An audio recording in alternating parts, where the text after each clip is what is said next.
Hello, everyone, and welcome to another episode of Two Moms and Some Labels. Two Moms and Some Labels is a platform for parents and caregivers caring for a child with a disability to come together in a shared space to network, commune, and just share and gain ideas on how to persevere through challenging times. My name is Brittany, and today on this episode of Two Moms and Some Labels, I am bringing you an advocate, a mom, a teacher, someone that is here for our families that are caring for a child with a disability, and especially dealing with the education system and have questions and things about IEPs. And the list goes on when it comes to the academics and education for our children with disabilities.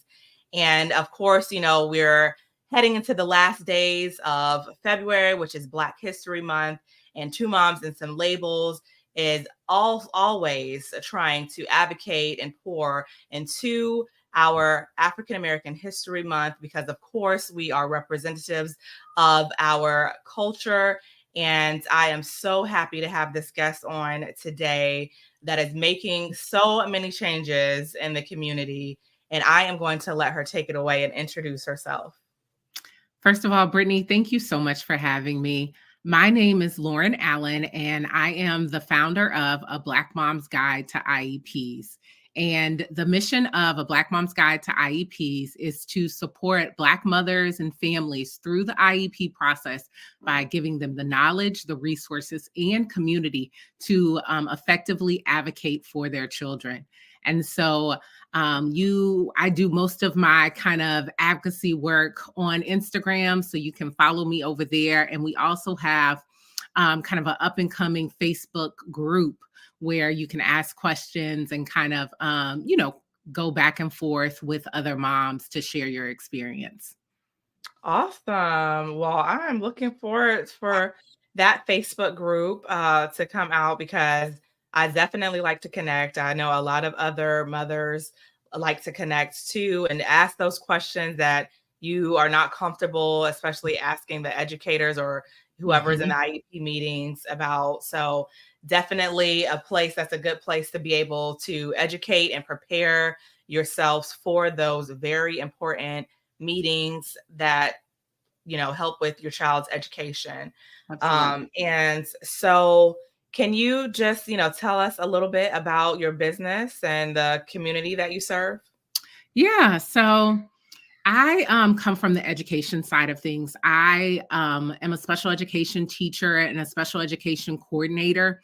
I did that for over 10 years in Title I schools in Washington, D.C. And during the pandemic, when everything went virtual, I noticed that we were still having IEP meetings over Microsoft Teams, but my parents were not engaging with the process like I really wanted them to engage. Like, I noticed I was having to prompt them to ask certain questions or have kind of smaller conversations with them before we got to the full team meeting. And I said, hey, I know that these parents care deeply, deeply and love their children so, so much and want the best and have great hopes and dreams for their children. However, they don't have the necessary knowledge or haven't taken the time to engage, to know how to properly engage with the IEP process and with the IEP meetings. And this is during COVID. And a lot of my babies during that time, a lot of my students during that time didn't even have computers. So I was sending home packets and, just trying to make sure that they were learning somehow. And that's when I started doing a lot of advocacy work. And so I was taking clients and representing them, or I don't want to say representing, but being their support person at IEP meetings. And then from there, I started A Black Mom's Guide to IEPs, I believe in 2021 or maybe 2022. And this was kind of just like my love letter to all the Black moms who want to do what's best for their children, who want to show up knowledgeable, who want to show up confident, but they just need a community behind them. I always like to say I'm the product of a strong community. And so this is my way of saying, hey, here's a community specifically focused from Black mothers who need support during the IEP process, who are maybe resistant to having those hard conversations with the school team. Or maybe the IEP is kind of hard to read. Sometimes they're 35 pages. Sometimes I've seen a 70-page IEP, So so it's a lot. And so this is a Black Mom's Guide you can think of as just like your group text, like, hey, y'all, I need support with this, or what would you do with this? And one of our other pillars that we are working towards is working to provide mothers with financial resources to get advocates, to get lawyers, because we know sometimes schools don't do what they're supposed to do. And so we want to be able to support moms in that way as well. Yeah. It's always a struggle. And excuse me, I feel like especially for Black moms or moms of color, because we are scared to ask questions. We don't know what questions to ask, like you said. And then sometimes that financial barrier does come into play, because a lot of times advocates, they do want, money. They want a fee for their service, and they can be quite costly. And so you're already dealing with the financial stresses of caring for a child with a disability and what comes with that, and insurance. And, we can get into all of that. That takes a lot of financial stress on parents. But then when you have to deal with the school system, and maybe a lawyer has to get involved, and then paying an advocate, it piles, it adds up to be a lot. So when you were having the meetings with your families, like what do you think was keeping the families from not being more involved and asking any question that they may have had, or like showing concern about their child, and wanting to know more and wanting to get more involved? I think there's multiple reasons. I think one of the reasons is they don't know what questions to ask. Another reason is sometimes IEP meetings can be intimidating for parents. Just imagine it's the parent. And so if it is two people, the mom and the dad, that's two people from kind of like who live at your house or who are representing the child. But then the other team is maybe 6, sometimes 7 or 8, depending on how many related service providers you have. And so it's already kind of just like a natural imbalance. That's why I always recommend to my clients, don't go to that meeting alone. Bring your cousin, bring your auntie, bring somebody who is going to help uplift you, and really bring that friend that really inspires you to, be a little bold, be a little extra confident, because you're going to need that for IEP meetings. And so I think that imbalance sometimes prevents them from asking questions. And I do think sometimes in the communities that I've worked in, they trust the school. Right. And I've mainly worked in Title I schools. And so they just say, oh, you're going to do right by my child. You're going to do. And of course, as the educator, most of us are going to do right by the child. But sometimes the systems and the policies that are trickling down are really not it's not best for the child. Mm-hmm. And so that's where I think we do have to ask those questions, because you never know what protocol or what the teacher is being told to say, and sometimes the teacher may also not know. So you may have to push them to go find out the answers and to get the resources that are going to best serve your child. And so I think all those elements come into play. And I think also, in this day and age of education, where there's a special education teacher shortage, there's a lot of related service providers have a shortage as well. The parents are going to need to advocate to make sure that the accommodations, the resources are in place for their child, and that these kind of the consequences of the kind of public education system is not affecting their child, right? Because the public education system is going to do what it does, but that doesn't mean that your child should be, should affect your child and the services that they're receiving. Yeah, and I think that's something very important that you brought up too, because even just dealing with my typical child, I find myself advocating for them also. But when being in a Title I school, as African Americans, I just want to say, most of the time in a Title I school, it's going to be in a lower socioeconomic area. There's, going to be more people that look like us at the school, is more representative of ourselves. And so that's why we probably tend to be more trusting, because there's educators that look like us, that are that look like our children and are teaching them. And we think, because they are the same, that we can put everything into them, because they're going to treat our kids like their own. But also, like you said, they have policies and procedures and guidelines or whatever that they have to follow from district. Yep.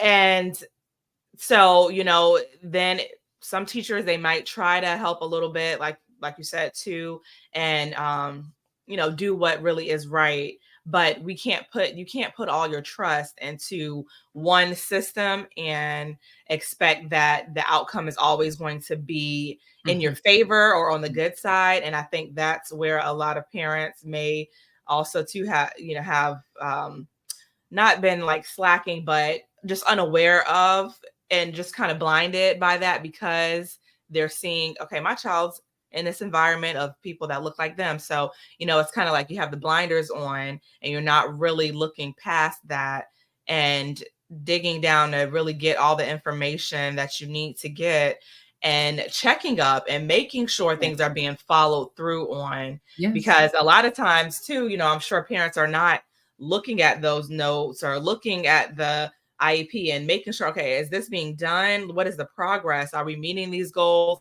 Like, there's so many things that comes to it, especially when you have those long page IEPs, like you were saying. It's a lot of information in there, and that could be intimidating also. But I think that is a piece of where parents are missing that information at, and they're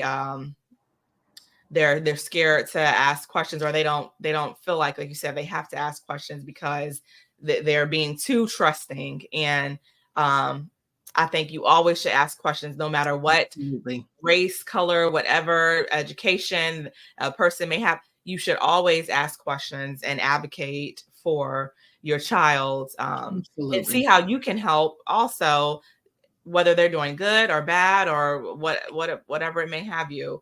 I think that we need to ask more questions. And I don't know, like what it is, why we may be scared to ask more questions. I think sometimes parents may not want to kind of question what the school is doing, right? They are fearful of, kind of, and not all parents, but I do think this is particular for Black moms and Black families, that they don't want to ask those questions, because in the back of your head, you may think, well, what if this affects how they treat my child? Right, exactly. If I sever this relationship, or if I, kind of advocate and are, kind of a little bit bold, will this relationship affect my child? And I always try and center that on, collaboration, and reminding the school-based IEP team that the parent is an equal team member, right? And so just like I have my written reports and I have all of my data that I'm bringing for the child, parents, they may not have that formalized data that the school has, but they have a wealth of information as the expert on their child. So it's really important, I think, in the community that I'm building, and just kind of like a lot of things that I try and put online, is like, hey, tap into your expertise as your child. Like do a brain dump of all your child's strengths. That way you can bring that and show up with that at the IEP meeting. Yeah. And so how do you think parents can start, better educating themselves on the entire IEP process, and their knowing what their rights are and what they should be looking for? How can they better improve on educating themselves? Where should they start at? So at IEP meetings, you probably receive this document multiple times a year. It's called the procedural safeguards. And by law, the school has to give this to the parents pretty much anytime they engage. I know I give it to my parents, at least once a year at that IEP meeting. Sometimes I give it at the beginning of the year. And in the procedural safeguards, it's going to outline your rights and kind of responsibilities, mainly your rights as a parent who has a child that receives special education services. And so this is a great document to read. It is a very lengthy document, right? And so I think this document can basically tell you your rights and how you, and basically kind of it's a guide to how you can show up and what you can request of the IEP team. And it's a lot of, it's a legalese document. And so if you don't understand those questions or those kind of statements in the document, that's when you can reach out to your schools, your child's school, or to another support network that you have to ask questions about the procedural safeguards. But I think that is a great place to start. And also there is a website that I really like. It's called Understood. And so it kind of really breaks it down in very simple language, your rights. And it's kind of easy to use, very interactive. And so I kind of point parents there as well.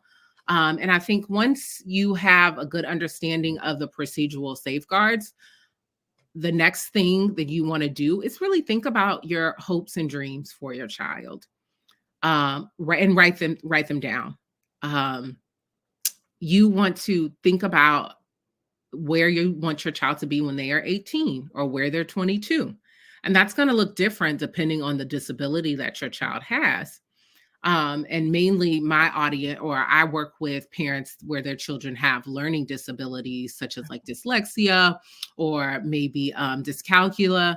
And so think about how you want them to be when they get older and their contribution to society. And you want to write a vision statement for, maybe if they're in third grade, write a vision statement for that third grade year. They need to maybe know how to multiply. They need to, and then you can also think of kind of broader terms. And once you write that parent vision statement, you want to include your child's strengths, right? And you want to include any concerns. And I think this is a great starting spot to help you really kind of think about the goal of this IEP, right? Because our children, even though there are babies in our eyes, always, they're going to get older, and we want to just be thinking about the long-term goal and how having this IEP document, receiving these services are going to impact them in the long run. Yeah. And so when they are looking at the procedural safeguards, do they need to know any other information as far as like on a Department of Education website? I'm not sure if there would be anything else, but the school policies, does that have anything to also do with knowing all your rights, going along with the procedural safeguards? So all that information is going to be captured in the procedural safeguards. And so if you're receiving it from the school, those safeguards are going to be tailored for the district that your child attends school in. The law that governs special education is called IDEA, or the Individuals with Disabilities Act. And so that's the term. Even if you just type in IDEA law to Google, it will bring you up tons of reputable websites where you can learn about the exact language of the law. And the procedural safeguards are kind of based off the governing the federal law. And so I think that is going to be your best starting spot. And then there are, like I thanks to the internet, there are a lot of Facebook groups where you can go in, ask a question, and you can receive a lot of information from those Facebook groups, because there are people all across the nation. It's also important to note that every state does have kind of like, what are the centers called? But I can't remember the exact name, but it's a center that can help guide parents through this process, like a state support center. And I'll be sure to send you a link. There's a link with all the websites for every single state. And this could also be a great starting spot for if you need some free resources. They Mhm. do have advocates who can, help to guide you, who can walk through with you, especially if you're just getting started with the process and you know that you have a lot to learn. I think that could be a great spot to learn to start. And I know, I think there's a little like confusion or being unaware that parents, that they have rights to ask for changes in their IEP or call for IEP meeting, because parents are able to request IEP meeting at any time during the school year, right? Absolutely. So by law, you're going to have at least an IEP meeting every kind of academic school year or every calendar year. However, since you as a parent are an equal team member, you can have an IEP meeting at any time, right? And so I sometimes recommend, depending on, the severity of the case and the progress or lack of progress that a student is making, you may want to have one at a back to school, kind of back to school time frame. And especially if the child is undergoing like a major grade level transition, like elementary to middle school, right? That's going to be a whole new team. Maybe they've been with the same team for a few years, right? So you got to get to know new people. So that's going to be a really pivotal year. And the same for middle to high school. And so I think it's really just important to know that you can request those meetings. And then I also like to let parents know that there's power in parent-teacher conferences, which is not an IEP meeting, but it is a time that the school has decided to carve out. And so while it's not a formal meeting, it's a great time to really check on your child's progress and maybe have some of those one-on-one conversations with the members of the IEP team instead of it being a full team meeting. And I really believe in the power of those one-on-one conversations because, if you get to form a great relationship with a speech and language pathologist or either, your child's occupational therapist, right? That's all they're going to remember, those one-on-one conversations. And so if it comes to a matter where y'all don't disagree, they're going to remember, hey, I have this relationship with this person, and so I think it's really powerful to kind of be really intentional about the relationship building part with your child's team. And so if a parent felt like services that they were receiving, maybe like speech therapy, or if they had like a reading interventionist or something like that helping them, is that are those concerns something that call for an IEP meeting to change the services, like increase or decrease the services, or would that be a parent-teacher conference? So anytime you're talking about changing the services, that's going to be a full IEP meeting. Yeah. And so I think the other parent-teacher conferences, that's to like check progress, to have just kind of like a check-in. How are they doing? Can you share the data for this goal? Can you do this? Yeah. And so I think those are parent-teacher conferences. But if you want to change anything in the IEP, that's going to be a full IEP meeting. So if they ask for a parent asks for a parent-teacher conference, then they can meet with the therapist, request a conference with therapist also? Absolutely. And so Yeah. would this be something good to also take that time, like you said, capturing data to prepare yourself for the IEP meeting? Absolutely. Absolutely. Right. And so one of the pillars that I like to share is that documentation and organization of those documents is so, so important. You want to have historical data. You want to have, data from maybe the weekend. And most of us have smartphones now. I don't think I've met anyone with a flip phone lately, but most of us have smartphones. So you want to utilize the camera app, right? Take those pictures. Ooh, he just said that, or they just did this, right? Film some video. That way, when it's time for you to prepare for your IEP meeting, yes, you need to prepare for your IEP meeting. Don't just show up and let the school hand you documents, but prepare your talking points, look over the historical data, have questions about the progress. It's a great time to go and review all of the data and all of the notes from those parent-teacher conferences, or even all of the kind of the notes that you're taking yourself. And I think that's something that a lot of parents don't know, is that as an equal team member, you really got to be taking your own data. You need to have a strong understanding of what your child can and cannot do, their strengths and their weaknesses. Yeah, and I'm glad that you brought that up about the parent teacher conferences, because that is something that I did not even think about when my daughter, she was in school and we had the IEP meetings. I'd never thought about that because I was relying on the school system. I was relying on the teachers because I was putting my trust into the teachers and the therapists to keep up with the progress and take note and document. But when it came time for the IEP meeting, I felt like I was not prepared because I did not have all of the data and information of what was actually going on during school hours. And I thought I was, doing good sending in a book. I was like, can you please let me know, how is she progressing in this therapy, or what's she doing in school? How can we do better at home? But the notes started, but they stopped.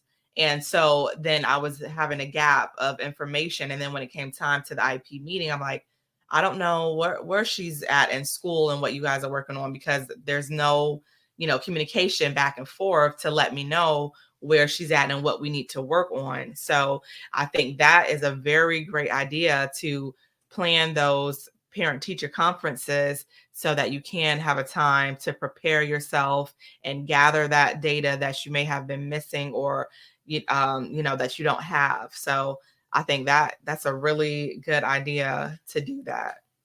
Absolutely. Yeah. And I know that communication can be a huge barrier. Teachers are busy, but it is a part of their responsibility to communicate with those families on the basis, on the frequency that the families want. And so I have helped to develop some communication plans for my clients, right? Like, hey, do you want to text on Tuesday, or what does that look like? Do you want to hear from the occupational therapist twice a month or every other week?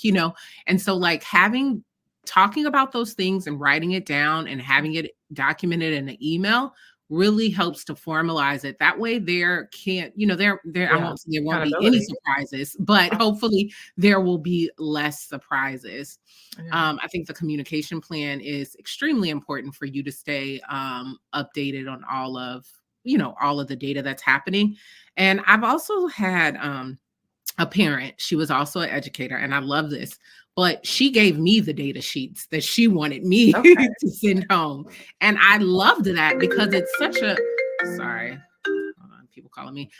It's such a great strategy because as the parent, these are the things I care about. Here's the folder, here's the data sheet, send them home daily, weekly, whatever. And then the parent has them.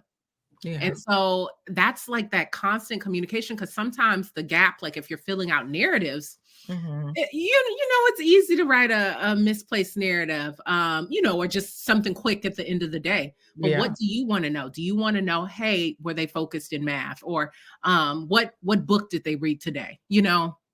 And so I think that that's a really good strategy to get the data that you want, because data is one of those things. I'll be honest, a lot of schools don't share those concrete data sheets because they may not have them, or, it may just be up here.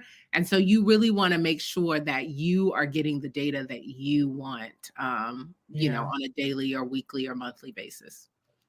And so I'm going to take a little turn and say, so why did you decide to focus on Black moms?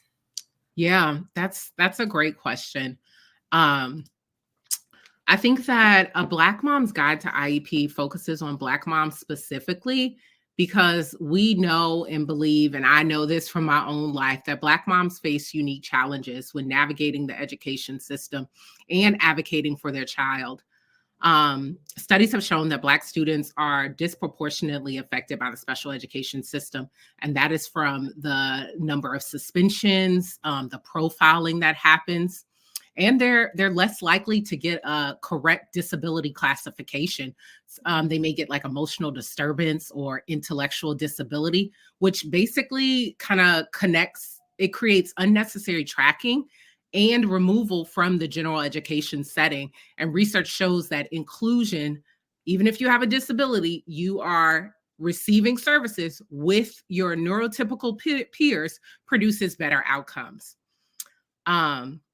And so I think all of these disparities, and one, it just also being America, and we know that it has a very racist history, highlight the importance of really creating a safe space for Black moms to share their experiences and gain access to the resources and the knowledge in order to advocate for their children effectively.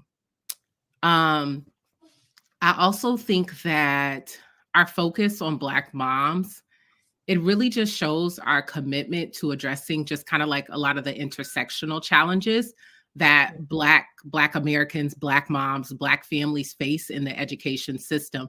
Because I think there can be a lot of consequences, negative and positive, of, kind of just like all of our intersectionalities. Like, we're showing up as Black, we're showing up as a woman, we're showing up as a mother. And, sometimes parents have, or moms have, more than one kid. And so that can start forming narratives and frame, and kind of negative things in the school's head. And so we really just wanted this to be a safe space, a community where Black moms could come and get the support. I believe in the power of affinity groups. I believe in the power of community. And that was my goal with focusing and narrowing in on Black moms and families. Yes, yes.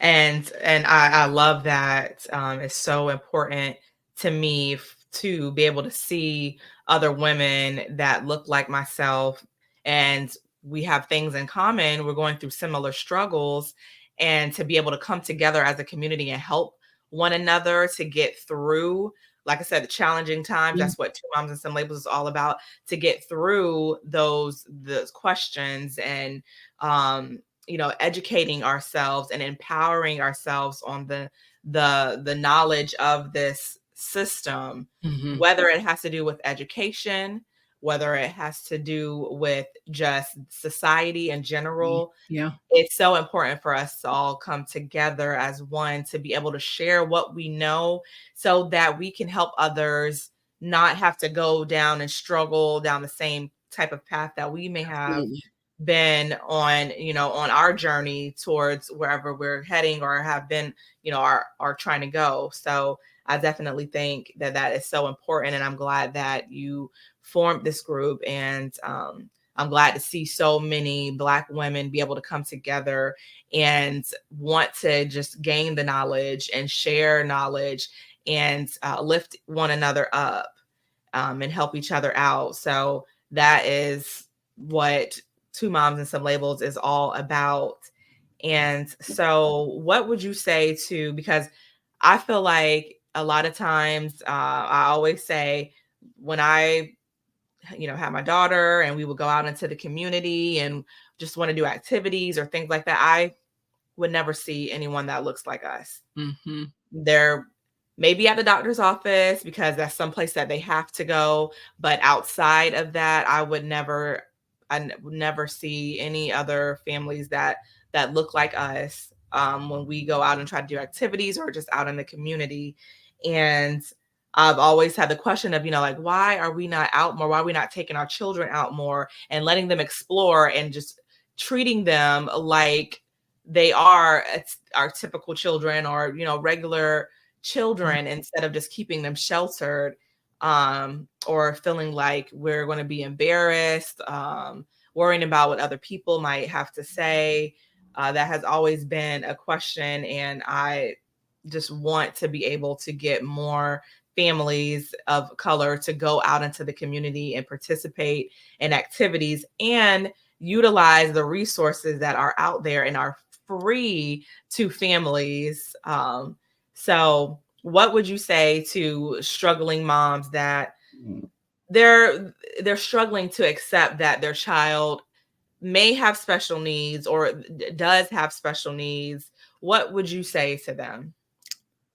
So I think first we have to acknowledge that the reason that they're struggling is because there's a huge stigma on, having a child with a disability. And the stigma is, across all races, but within the Black community, I know it has kind of like an increased stigma. And so I would first just share with the mom and encourage them just to feel all of their feelings. As mothers, we have a lot of hopes and dreams and visions for our children, our child, from the moment we kind of conceive. And so to know maybe that those visions and realities, those visions and goals may not come to fruition, it's a tough pill to swallow. Yeah. And I think the biggest thing that I would encourage Black moms to do and all moms is find your community, right? Even if you are the only Black mom going to the event, right? Keep going because another Black mom probably saw you in the picture and maybe they're planning to go the next time. Oh, I saw Brittany there, so I'm definitely gonna go. Like if I don't connect with any other moms, I know I'm gonna connect with Brittany. And I think like I'm getting a little getting chills because I think that the power of community in navigating these tough life situations are really going to be what keep us going, that make us stronger. And so I'm a woman of faith, and so I think that like isolation is directly from the devil. And so we really have to push ourselves. And I'm a natural introvert, so I have to push myself. Let me just go to church. Let me just go to this event, and I think once we do that, we end up finding our people, right? Everybody's not going to be our people, but we can find our people who we can, send that text message to, or send that meme to, or be like, oh, it was a tough day parenting. And so that is my number one tip, like really push yourself to find your community, find your tribe. That way you do not have to go through this alone. Yeah. And what about for parents or moms that may be having a hard time with getting their concerns heard when it comes to the IEPs for their children and then being able to advocate for their children? What would you say to them? What advice would you give them if they're having a hard time trying to, navigate the education system? Yeah.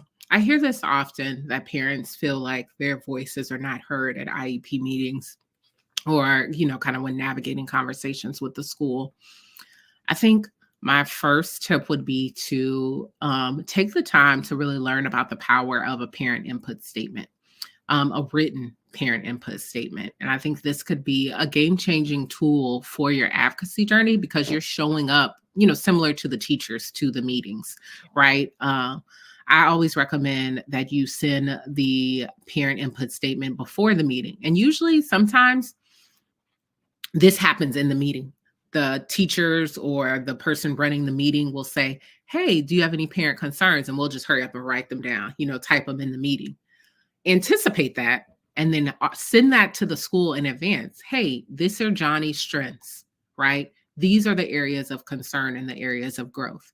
These are my concerns, about this IEP. That way the school has time to really kind of think about those concerns, think about the strengths, and develop an IEP that is really going to support the child becoming their best selves. And so I always say start there. And I always like to approach things with ease, right? This can be a lot, it's overwhelming. And so you really want to find a system that you can stick to. I love the notes section on my phone, right? And so I have like a little folder that said like two moms and some labels. Here are my notes, And so it's so easy for me to just kind of pop into my notes, write my thoughts, write my concerns. So I'm not relying on my memory. And so I think finding a system where you can track your concerns and track the progress will really be beneficial to helping you be heard at the table. Because then if you need to send an email, right, you have it right there in your notes, copy, paste, fluff it up, write it, make it coherent. And so I think that could be the next step, right? If you have written the parent input statement, the school is still not treating you as an equal team member, you may need to remind them of the law. And this is where you can reach out to advocates or do a consultation with your state center, your state special education center, so that they can help guide you to ensuring that your voice is heard. And I find that once you kind of sometimes, quote that, I'm an equal team member, quote a little legalese, they typically kind of get it together. But if not, there are a lot of free resources where people can come and help you at meetings. And then you also can get an advocate or a lawyer. And so, are you only servicing the metro area or just And so DC? a Black Mom's Guide to IEPs, I am located in Washington, D.C. However, our community is open to everyone nationwide. And so, we're a growing organization, a growing nonprofit. And so right now we are mainly having our Advocating for Our Babies series, which is every first Thursday of the month. I'm bringing you a different speaker. We get on Zoom and we kind of talk podcast style, or either the presenter will share some type of presentation. And then you're able to ask questions at the end. You could ask questions directly to the presenter. But what I've seen is that, there may be a mom who's in 5th grade and a mom who's just starting in pre-K 3, right? They're able to pour into each other. And so like that, those moments at the end are really powerful because, they're saying, oh, we went through the same thing when my son was 3, And so I really think that that's a lot of community building is happening in the Advocating for Our Babies series. And so our next one is actually going to be on March 7th. And so I'll start advertising for that soon. And it's going to be a really, really good topic. And so I'm just excited to see it grow. And you can also join our Facebook group where it's kind of like a little lull, but we're trying to get it popping over there. Yeah. And so how can people find you on social media, and do you have a website? Yes. So I have my social media is Black Mom's Guide to IEPs. I'm that on Instagram and Facebook. You can also send me an email, lauren@blackmomsguidetoieps.com, or you can just slide in my DMs and I can send you my email because it's kind of long. And then my website is blackmomsguidetoieps.com. So you guys heard that, right? So make sure you go on to Instagram and Facebook and join a Black Mom's Guides to IEPs. And, also too, I just wanted to note, like Lauren was talking about with the free resources, if you cannot, afford an advocate or find an advocate that, is in your budget, there are lots of free resources. So check into your city. Maybe your school system, they might have a place of resources for you to contact, or the Department of Education in your state. Like she said, join the community groups like on Facebook and stuff, and see where other parents are going to be able to get their information and resources to help them in those meetings. But there are definitely groups and businesses available to families to help support you during those IEP meetings. I know, especially here in Jacksonville, there are places that you can go that are funded by the city. They have funds to help a specific area demographic of people, and it is a free service. And one of them is Partnership for Child's Health here in Jacksonville, but there are lots of free resources to help you. So don't ever feel like you have to go into something alone, or feel like you have to just, wonder what's going on with your child academically, or if they're ever going to improve, and, all the questions that may be going through your head. There's resources to help you with that, and lots of Facebook groups. So make sure you join the support group also, for a Black Mom's Guide to IEPs as well. And, I just want to say thank you so much, Lauren, for coming on. I thank you so much for taking the time out. And I just want to remind you mothers that you are beautiful. You are excellent. You are smart. You are empowered, and you have the power and the knowledge to be able to achieve and complete anything that it is that you want to achieve for yourself and your child. And you do not have to be left behind. No one has to be left behind, because there are so many resources available. And I want you to take full advantage of them and make the best out of these opportunities that are available to you and your family, so that you can make progress, that you can again achieve the things that it is that you want your child and yourself to achieve. So please make sure, if you have questions, go on and visit A Black Mom's Guide to IEPs and join those support groups. Thank you so much, everybody, for tuning in to another episode of Two Moms and Some Labels. And stay empowered and stay educated. Thank you, everybody, for tuning in. Thank you. See you next time. Bye.